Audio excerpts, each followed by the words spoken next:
Bien le bonjour, bien le bonsoir ou alors bon après-midi à vous et bienvenue dans cette nouvelle capsule sur la chaîne YouTube Modelola. C'est toujours avec un énorme plaisir que j'ai l'honneur d'échanger avec vous, de discuter avec vous et de vous présenter le travail que le modèle Ola fait pour l'amélioration des pratiques pédagogiques et également pour l'amélioration des performances scolaires des apprenants enfants.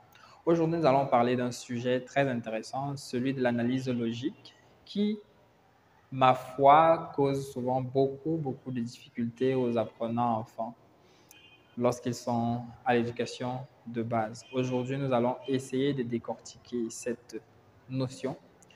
Nous allons vous présenter le protocole à suivre pour réaliser une analyse logique de la meilleure des manières possibles et également, de par les phrases que nous avons choisies, vous présenter la différence qui existe entre une proposition subordonnée conjonctive, complétive, pardon, excusez-moi, et une proposition subordonnée relative et comment identifier les deux ou bien comment les différencier pour être plus complet.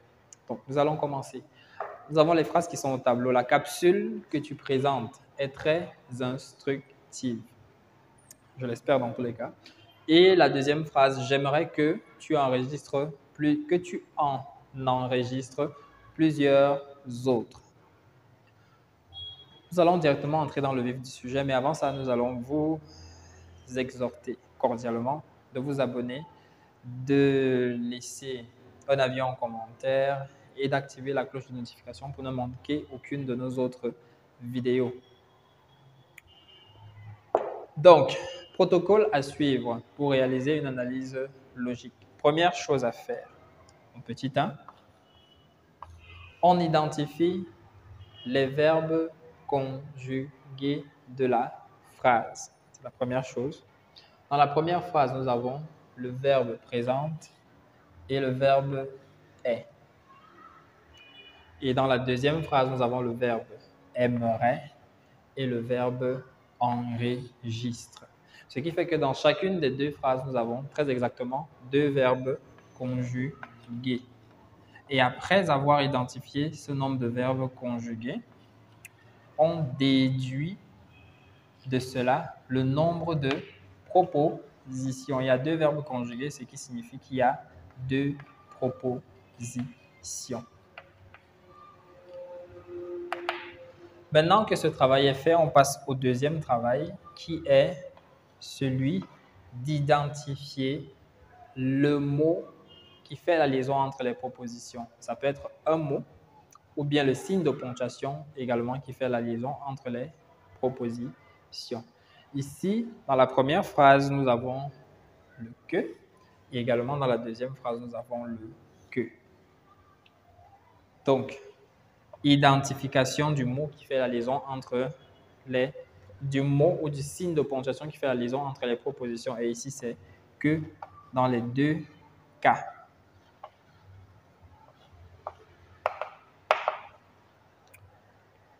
Troisième chose à faire après avoir identifié le mot qui fait la liaison entre le mot ou le signe de ponctuation qui fait la liaison entre les propositions. Troisième chose à faire, c'est donner sa nature.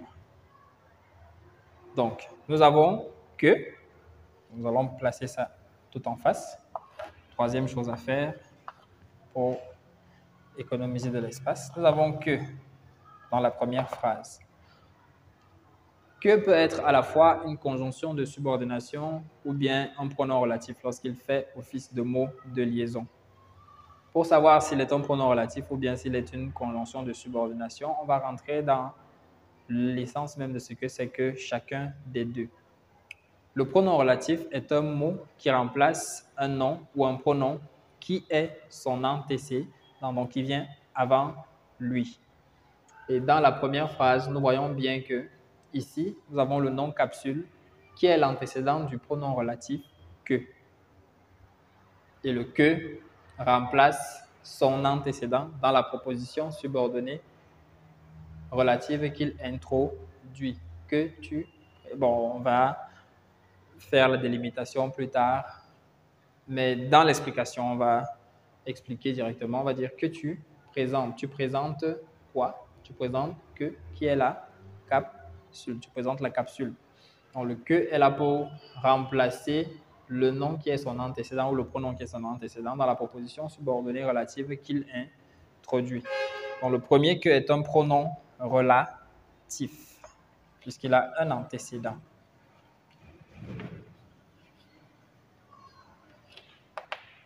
Maintenant, le deuxième que. Lui, quand on regarde, il n'a pas d'antécédent. Pardon, on voit bien que nous avons aimerait ici qui est un verbe. Il n'est ni un nom, ni un pronom. Donc, ce que-ci ne peut pas être un pronom relatif. Il est là pour compléter le verbe et la proposition qu'il introduit aussi, ou bien qu'elle introduit aussi la conjonction de subordination qu'elle est là pour compléter le verbe de la proposition principale. Nous avons donc que, qui est ici, vu qu'il vient après un verbe, une conjonction de subordination.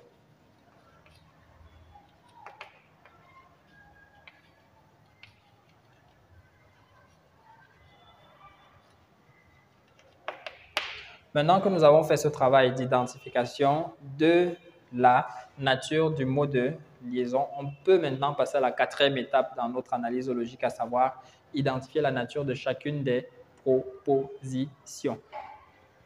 Et là, on va effacer ici.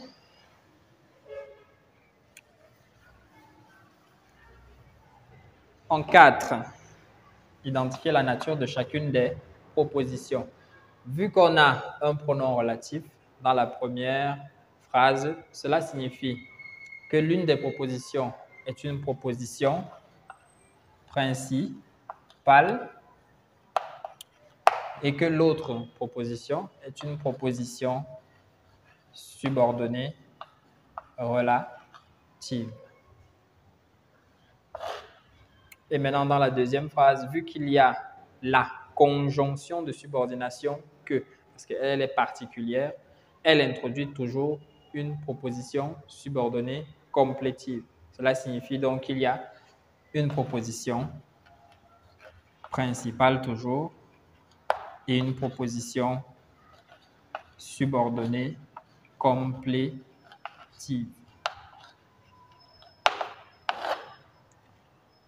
Là, on a terminé avec notre quatrième étape de l'analyse logique, à savoir identifier la nature de chacune des propositions en fonction de la nature du mot ou du signe de liaison. On peut maintenant passer à la cinquième étape, à savoir séparer les propositions.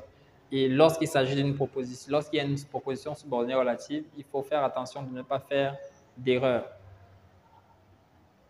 On regarde là où il y a le mot de liaison, c'est le début de la proposition subordonnée. Et on regarde là où il y a le prochain verbe. Ça, c'est lorsque la proposition subordonnée est incidente, donc à l'intérieur de la proposition principale. Donc là où le deuxième verbe commence, c'est la suite de la proposition principale. Donc la proposition principale sera la capsule est très instructive puisque cet élément-ci ne peut pas entrer dans la proposition principale. Il est le départ de la proposition subordonnée relative. Donc, elle sera délimitée comme ceci. La proposition subordonnée relative commencera par le pronom relatif et se terminera là. Et la proposition principale sera en train d'encadrer la proposition subordonnée relative. Ici, c'est plus simple. Les deux sont décalés, bien délimités. On a j'aimerais que tu en enregistres plusieurs autres. On a fait les délimitations. On peut maintenant passer à l'analyse logique à proprement parler. Et ça, ce sera dans chacune des capsules dédiées. On va commencer. On va entrer plus en détail, comme je disais, dans les capsules dédiées. Mais ici, on peut dire en sixième étape, faire l'analyse logique. Donc, en cinquième, c'était la séparation. Et sixième, maintenant, faire l'analyse logique. Et là, tu relèves chaque capsule, chaque proposition en donnant sa nature. La capsule est très instructive. Par exemple, ce sera 2 points, proposition principale. Et enfin, que tu présentes proposition subordonnée relative introduite par le pronom relatif que, dont la fonction est toujours complément de son antécédent. Capsule, ici dans ce cas. Et ici, j'aimerais proposition principale, que tu en enregistres plusieurs autres propositions subordonnées complétives, introduites par la conjonction de subordination que, ayant pour fonction, j'aimerais quoi, complément d'objet direct de aimerait, verbe de la proposition principale. Donc, voilà comment est-ce qu'il faut faire pour faire une analyse logique complète, une bonne analyse logique pour les enfants, pour nos apprenants enfants du primaire et de la base, pour être plus précis. Nous présenterons d'autres capsules qui entreront dans le détail dans chacune des dans chacune des types de propositions, que ce soit la proposition indépendante, comme on l'a déjà fait. Il y a déjà une capsule disponible sur la proposition indépendante, sur la proposition subordonnée complétive, sur la proposition subordonnée relative, sur la proposition subordonnée conjonctive. On pourra ajouter d'autres propositions comme les propositions participiales et infinitives et autres. Donc, merci de l'écoute, merci pour le temps que vous nous avez accordé et nous espérons vous avoir grandement édifié sur le sujet de l'analyse logique et que avec ces éléments-là, vos apprenants à l'école, vos enfants à la maison seront aptes à faire tous les exercices d'analyse logique qu'ils auront en face d'eux. Merci encore et nous vous invitons à nous contacter pour tout besoin de formation de vos enseignants, pour tout besoin de recyclage pour vous, parents également, pour tout besoin en termes de rectification ou bien en termes de correction des différentes difficultés scolaires auxquelles vos apprenants enfants font face. Nous vous disons à la prochaine capsule et nous vous exhortons de prendre bien soin de vous. Bonne soirée, bonne journée et à la prochaine.